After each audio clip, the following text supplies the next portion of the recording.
Olá, bem-vindo à nossa aula de número 2 de História. Eu sou o professor Edilson e nesta aula vamos estudar os assuntos relacionados a trabalho, emprego e desemprego na sociedade atual.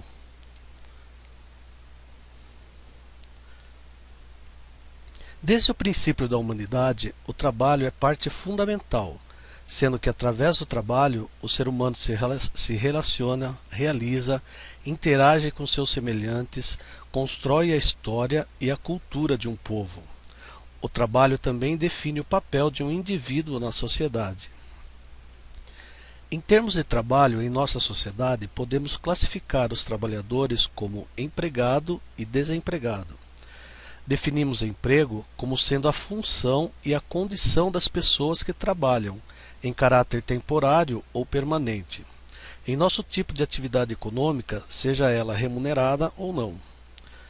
Já o desemprego é a condição ou situação das pessoas incluídas nas faixas das idades ativas, em geral entre os 14 e os 65 anos, que estejam por determinado prazo sem realizar trabalhos em qualquer tipo de atividade econômica.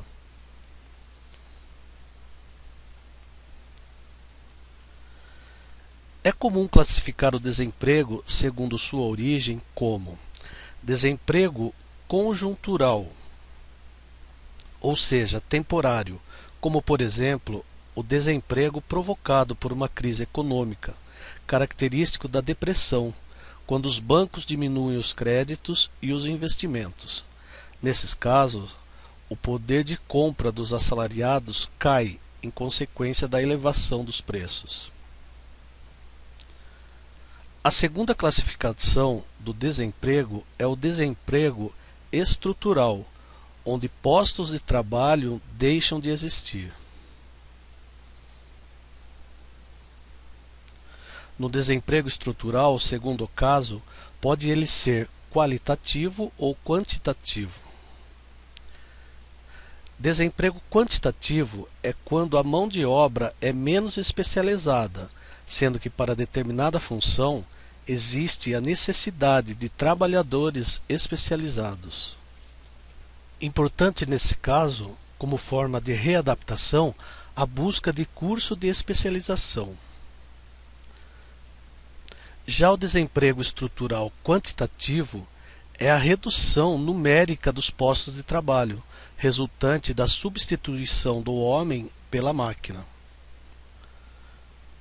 A redução de postos de trabalho leva muitos brasileiros a optar por trabalhar na informalidade, atuando como autônomos, levando as empresas a contratá-los como temporários e, consequentemente, diminuindo custos. Os autônomos podem ser aqueles subordinados às empresas, como, por exemplo, os vendedores por comissão, manutenção de máquinas e equipamentos, oficina mecânica para veículos, serviços de alimentação, administração de recursos humanos, serviços de recepção, serviço de segurança, serviço de assistência médica, serviços de processamento de dados, conservação patrimonial e limpeza, transporte de funcionários e vários outros.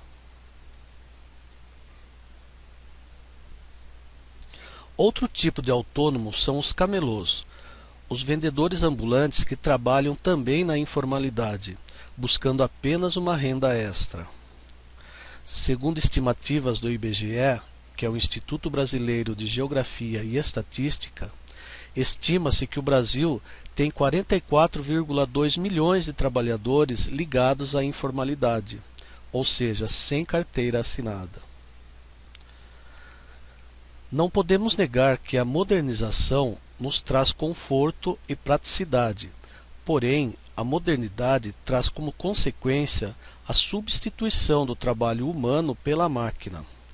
Tanto nas lavouras como nas grandes cidades, a mão de obra está cada dia mais sendo substituída pelas máquinas.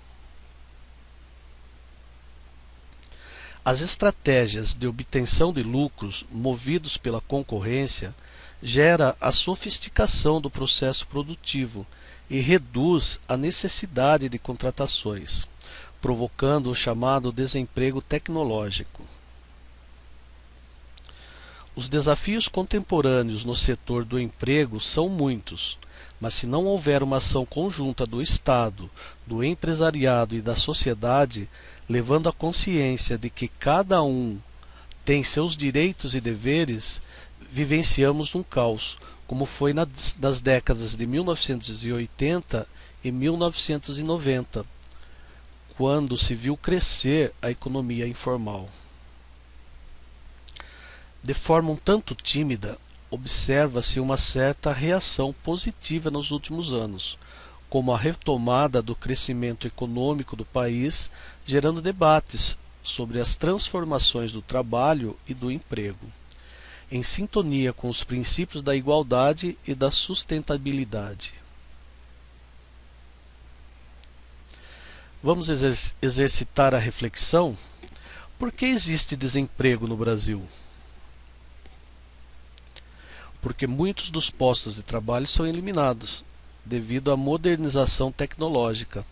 Para reduzir os custos, diminui-se o quadro de pessoal.